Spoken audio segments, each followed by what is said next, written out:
Step up to craft beer. Taino Light Lager has a crisp, refreshing Caribbean-style flavor. Boricua Craft Ale, full-bodied flavor for the true beer drinker. Stop drinking beer water.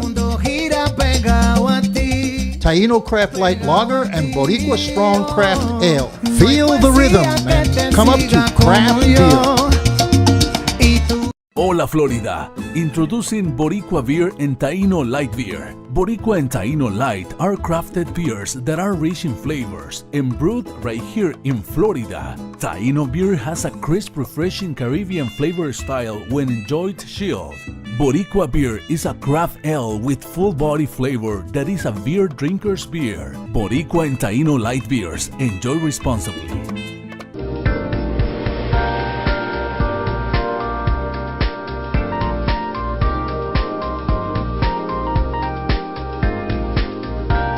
Good evening and welcome to another edition of EDU TV. I'm here with some superstar students. I really love these stories. And tonight we're going to talk about, and I always talk about this, never give up on your dreams. So tonight we're here with Noshlen Rivera. All right, if I mispronounce your name, correct me please. Gopal Grullón. All right. Joseline Barrios. Right here. And Kevin Torres. That's me. All right, I'm not going to do a whole bunch of talking. I want these guys to tell stories. I'm just going to ask the questions and let them tell you. These guys came to the United States, and you know we have a very complex education system here, okay, with all these high standards. They came here, they didn't know English that very well, but they've all managed to graduate high school, and they will all be attending college. Kevin, why don't we start with you first? Kind of tell us a little bit about your story, and tell us if here in the United States has been everything that you thought it would be. When I came to the United States, at first, my thoughts were like, oh, like, you know, it's a big start. I thought it was going to be different. Like, what I thought of it was opportunities and get ahead in life, you know what I mean? And yes, when I came, it actually was, you know, it was a big deal. It was a big struggle, getting adapted, but at the end, it was what I thought. Yeah, I read your story, and I really liked the fact that you said you were confused about leaving Puerto Rico, about what you should do, and then someone opened, I think it was your cousin? My cousin, yes. Yeah, asked you that question. Yeah. Said, what do you want to be? And you said, I want to be a scientist, I want to make a lot of money. Yeah, she opened up my mind. Yeah, that's right. So she said, go to the States. And you can do that here. You can do Yep, that here. that's So, true. and you're working, but I also like the fact, too, that you said now that you got here, you want to be a pilot. Yes, sir. So that's good. All right, Joseline, what's your story? I think, first of all, it was a really critical time where we passed through the desert and all the stuff because You are Central, from Guatemala. Guatemala. Okay. Yes. So Central America, it's like people from Central America comes by the desert. It comes through some other countries, and it's really difficult. It's a really difficult time. But I think we can pass through if you believe that you can do it. You actually do it. Right. So you actually walked in the desert, man. Yes. How long was that trip? Like, so kind of tell us your journey a little bit. Like, you came from Guatemala through what, Mexico? To Mexico. Okay. And then we stayed there with the coyotes. That's how we call it. What do you call it? Coyotes. Okay. So with them, we just like stay there hiding, but from the federal police and everything, and they just hide us until they know what it's the time to pass us to United States. But we pass through a river, and you pass like 3 in the morning where the alligators are there and everything. So. Then after that, like actually, you run in the desert because you don't want them to catch you, you know? And so basically, it was like a rough time, rough nights. Now, Gopal, right? Did I say that right? You say his name. Oh, Gopal. All right. I'm sorry. Your name again? Noshlen. Noshlen. I'm sorry. Where are you from? I'm from Puerto Rico. You're from Puerto Rico? Yes. How long have you been in the United States? Last one was 2 years. 2 years? Since I Now, came. was this your first time coming to the United States from Puerto Rico? No, I came before, but it was for vacation, like 1 month. and then Okay. I came back to Puerto Rico. Where did you go when you came for vacation? I came here to Florida, Oh, okay. to Orlando. So you had some experience. Yes. Right. So when you enrolled in school, was there a big difference from going to school in Puerto Rico from the schools here? Yes, actually it Tell me was about it. because Puerto Rico, we're part of the United States, but the educational system is way different. When I came here, it was so overwhelming to me because the classes were very hard, even though I knew English before, but then it wasn't like I speak English every day in Puerto Rico. I just have my class, but that's it. Right. And when I came here, every teacher they were speaking English and very fast. And you know, when teachers when they have a student, they expect them to understand and to pay Right. attention, right? So they have these highest expectations of me, and I was like, okay, wait, I don't understand what you're saying. So it was very hard at the moment of paying attention, trying to understand, make homework, all those kind of stuff. It was pretty. I mean, I'm really proud of you guys because a lot of times in the United States, we don't realize how big of a transition that is. Like, what if someone dropped us off? Like, even though I'm black, right? If somebody dropped me off in Kenya, I wouldn't know what's up. You know what I mean? Because the cultures and everything are different. So, Gopal, tell me your story. Well, basically, coming from Dominican Republic, I'm Dominican, and when my family first decided to come here, like my parents, they told us that we were actually moving to the United States. It was kind of, a big deal. We were excited and all that, but I was nervous too at the same time. But what happened next was, okay, we had a lot of friends there. I was, really comfortable with that situation back there. And we kind of liked the idea of moving to, from one place to another, the transition, But even though I was actually confident enough, I thought I knew English and enough English to actually. Right. So you're the big English guy in Dominican Republic. That's Then what when I you got thought. here, Yeah. Actually, I learned all I needed to know by that time. But when I first came here, when I first came to the school and all that, and met all these people, my friends and all that, I realized that I was lacking a lot of knowledge. I was lacking a lot of the language and all that. But okay, I was kind of cocky, arrogant and all that. I thought I knew it all and all that. Yeah, you look like a very humble person. Be humble. No, I'm joking. Yeah. So, But yeah, it was kind of we really liked it here. It was not really as easy as someone would imagine it would be. The adaptation process and all that, it was tough. Like I remember all these days when I used to come from school, on the way home, my face would turn red and all that, and I remember from being so frustrated. frustrated and all that, devastated inside. So yeah, that was basically. But what made you stay motivated to say, you know what, I'm going to graduate, I'm going to get my diploma? What made you do that? Was it your parents' support or? Both my parents' support, my friends too at the same time. That's good. That's I right. knew that actually I was seeing all these guys, all these dudes learning English, and I said to myself, well, why don't I try? Why don't I give it a shot and try if I can see, if I can actually get it and learn English, and all that. But Yeah, hey, guys, I want y'all to take turns on this question. We'll start with you, Kevin. If there's something that American schools can do to make the transition earlier, what type of suggestion would you have for them? American schools just kind of making the transition a little easier. Well, I think the one thing that they make easy, I would say, it depends also on like the teacher, like it depends where you're put on classes. Let's say you put in a class where you are all Hispanics, it's not that difficult because you were all Hispanic, so it's kind of like your home, You all like in your place. Everybody speaks Spanish. They're learning the new language of English, but at the same time, it's different because you're in a different place. So that kind of helps a lot when they put you together with Hispanics persons, like Okay, Hispanics at the same time. so initially put you with Hispanics, okay? Exactly. I think the same that he said, like they have to put us together a little bit more just at the beginning, so we get comfortable. But little by little, they need to start breaking the ice and our comfort zones. Because one thing I noticed is that when we came and we get together, or Hispanics, we just feel like on our comfort zone, and we don't speak English, and we don't try to break the barriers. You know? Right, so don't let you guys stay together too long. Exactly. Exactly. Okay, That's right. what it is. Now, has the United States, they always call this place the promised land. Has it been the promised land for you so far? It has been, because it has a lot of opportunities for us. If we know how to take those opportunities, it's been a really good time since they give you opportunities. We all are equal.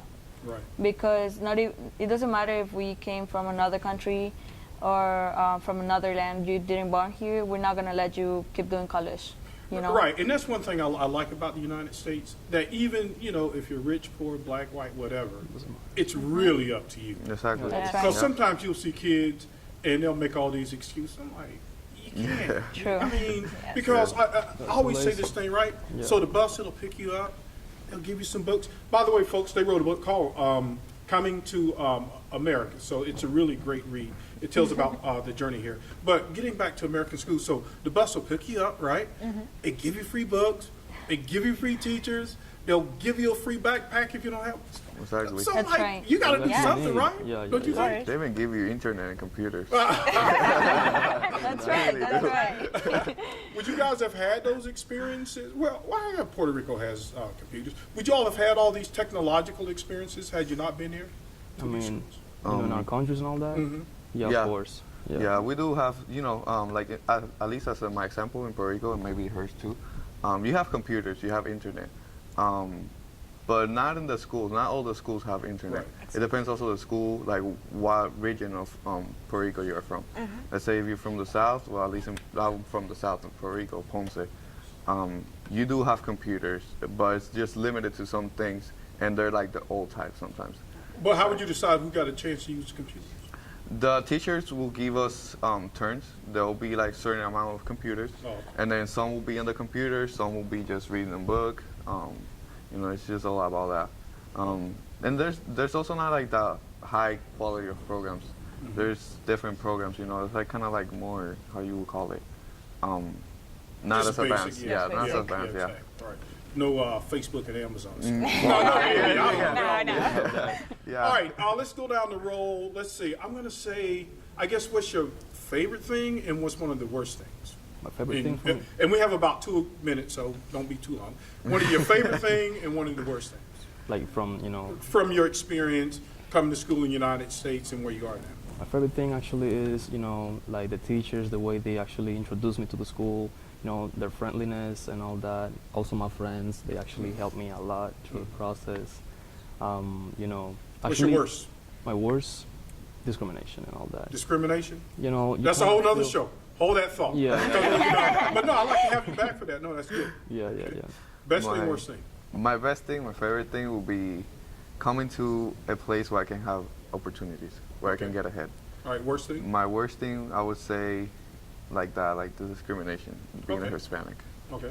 My best one will be like coming here and make such amazing relationships like this, and the teachers gave me the opportunity. And the worst one, it would be like the discrimination and the when they all you gotta exclude say you. discrimination. I need to have you guys back here for that. No, seriously, I'd like to course. dive into that. Of course. Best thing would be opportunities, and the worst thing would be discrimination. Yeah, 'cause okay. Yeah. You know what? I we Like like can a the big see all topic. those. place, right? Because, obviously I'm African American. I like culture, right? I like all the food of each of you. That's another topic. We can get into that. Yeah. That's called a cooking show. Now, I haven't had Nicaraguan food much, but man, I know about the empanadas and the chicken. Yeah. I've actually been in the Dominican Republic. I love Oh man, That's yeah, the best. yeah. try empanadas again. Yeah. Okay. Hey, folks, get the book, Coming to America, and we want to thank our wonderful guests here, and we will see you on the other side. Good night. Good night. Right?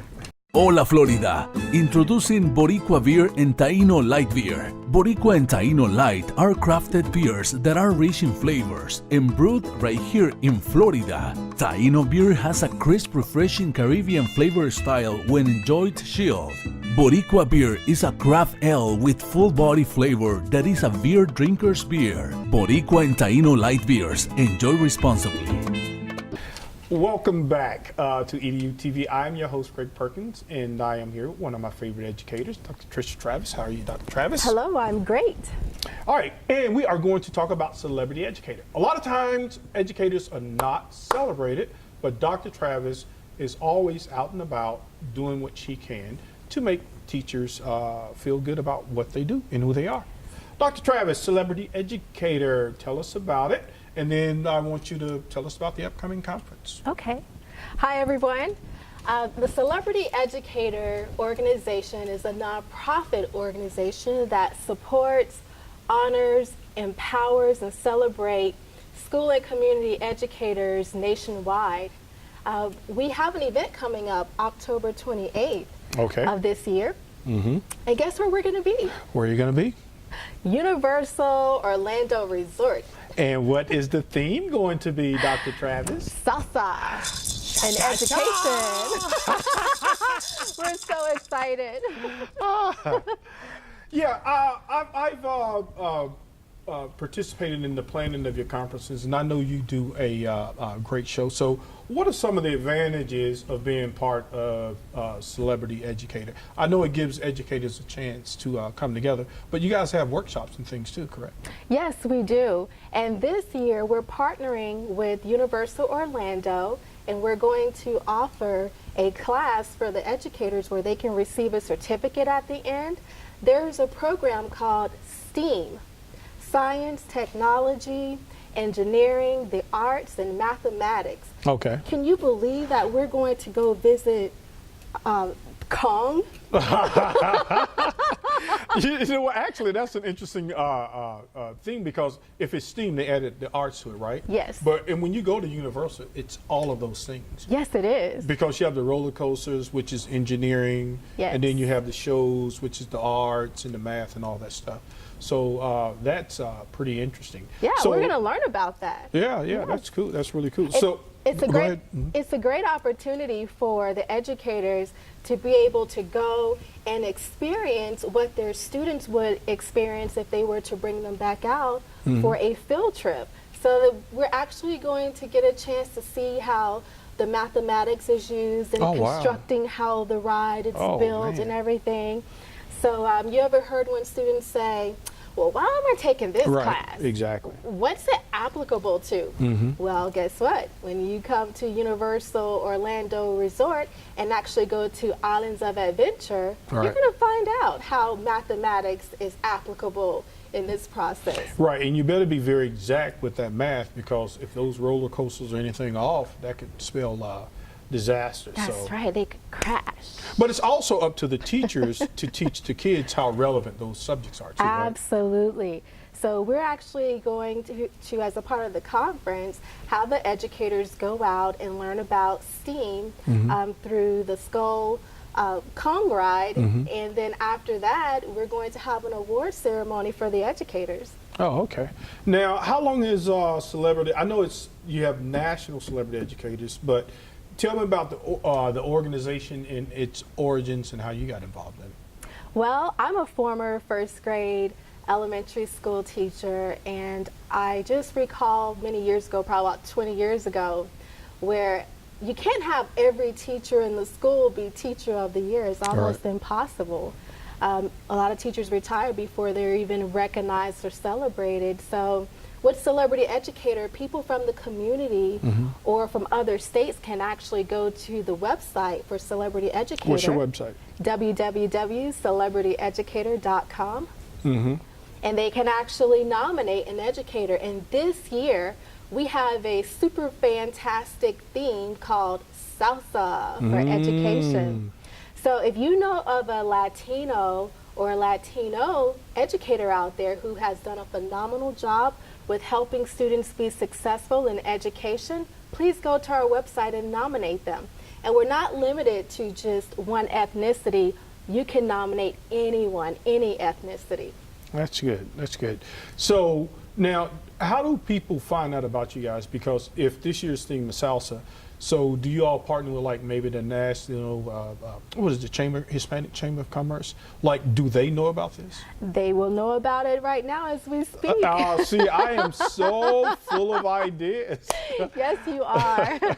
And that's what we love about you. Right. So a person, if they wanted to join, how does one go about becoming a member of the organization?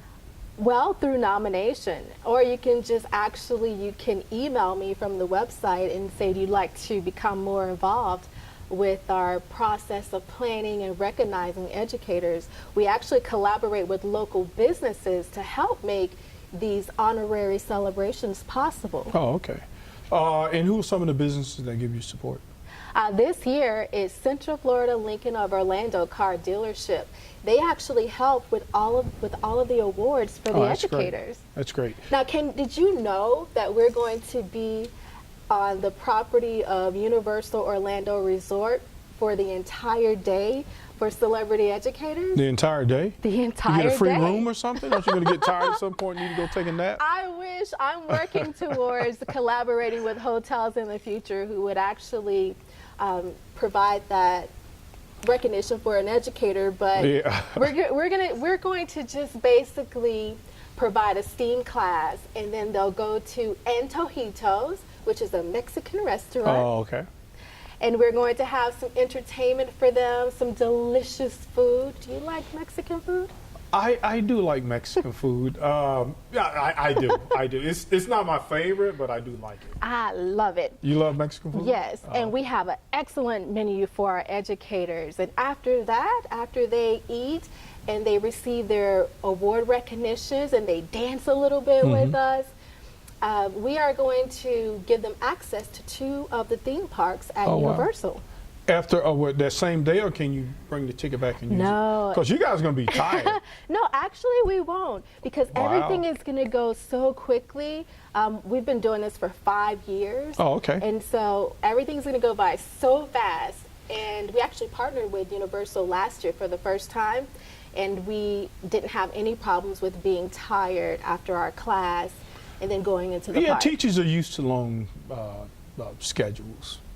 And but hey, this is going to be a short and fun and exciting schedule. Short and fun. That's right. Teachers need to have some fun. Yay. You guys go through so much. Cha, cha, cha. How do we know to do that together? We're a great team because we care about educators. Yeah, I didn't realize that it had been 5 years. I remember when you first came to me about this. Man, time has flown by so fast. So I'm always seeing you out and about trying to do something for educators in the community. Now, who are some of your nominees thus far? Some of our nominees are Frances. Let's see, I'm having a hard time pronouncing her name, but I'm going to learn these names.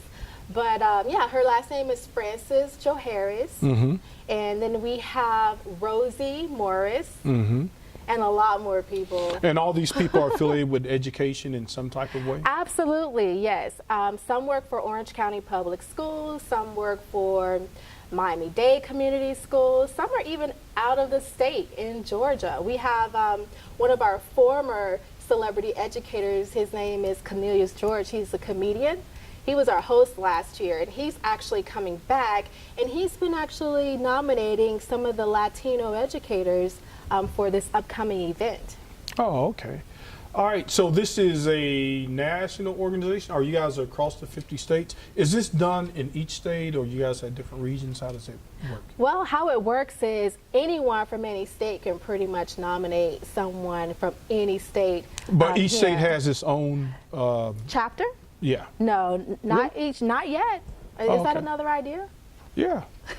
No, because so it's what the largest in Florida? Is Florida the only one with an active chapter? Yes, and it's the largest because this is our home base. Okay. So most of our attendees are from Florida, from Central Florida, and most of them are from Orange County Public Schools. But we've had educators celebrated from Virginia, California, Georgia. Wow. Yeah, okay. So if you know of an educator in another state, by all means, please nominate him or her. Right. Now, I'm thinking, what are some of the, I'm trying to think of some of the big recruiting events, because I think this is a great organization, but I'm not sure that enough people know about it. You're absolutely correct. So what we're going to need is, for those of you who are out there watching, we need for you to help spread the word. So what are some other type of workshops you guys are going to have? I know a lot of times like leadership is big with teachers nowadays, and of course the Common Core standards and all of those things. So you're going to have some of those type workshops as well? This year is going to be a little different because we've actually cut down some of the time. Okay. So our conference, instead of having like breakout sessions, we're going to pretty much just have that one class where the standards for math and the arts are integrated. And so that is going to be their core learning for this year. Maybe next year we'll go back to doing the long breakout I like that. That's sessions. an interesting way, because that's what people are accustomed to, right? You go, you have breakout sessions, blah, blah, blah. But if you can get the groups together and then you have in that one interactive class, then that builds that camaraderie. Because a lot of times there's no camaraderie built when everybody's going to their own little rooms. Right, but you know what's interesting about what's going to happen? We plan to have executive cabinet members from a special school board, and we're hoping for their superintendent or their chief of staff to make that final decision on who's going to show up and come and be our guest speaker. They're like our biggest celebrities. That is great. Yeah, that is great. so I'm pretty sure they're going to bring a class, a leadership class within itself, as you know, whoever's going to do the speaking as him or her talk about leadership. So that's actually a class within itself, but it'll be held during the lunchtime at Antojitos. Oh, okay. So what's the next step for Celebrity Educators? Are you guys active during the year, or do you have other activities? Yes, we do have other activities. Just recently, we had a Celebrity Educator planning retreat at Encore Resort in Reunion. You guys sound like you like resorts a lot. We do. Don't we need them? You're right, because the school week starts this week, right? Yes. Yeah, so teachers, I hope you guys got all your rest, because it's about to be on. But you'll give them a break in October, though, right? I'll give them a fun break in go. October, and then followed by the end of the year, in June of 2018, we go back to our Celebrity Educator planning retreat. And we normally go to Encore at Reunion. And Where's Encore? Where's that? Oh, that's actually near Kissimmee. Oh, okay. Encore. Yes, it's upscale. Ooh. Oh, yes. Maybe I have to be a guest speaker. If you become a guest speaker, guess what? There's a water park normally in our backyard, because we rent this huge house. A water park? Yeah, there's a water park in our last Not sharing resort, this with anyone. There was a water park in our backyard, and the educators were able to, after planning and having a great time, they were able to go to the water park. Okay. All right, we have about 30 seconds left, so tell the people the date and the time again real quick. Yes. If you'd like to participate in the National Celebrity Educators upcoming event, Salsa in Education, it is going to be on October 28th, 2017 at Universal Orlando Resort. The only way that you can attend is you have to go to our website and register. All right. Dr. Travis, cha. See you October 28th. Yeah. Good night. Good night.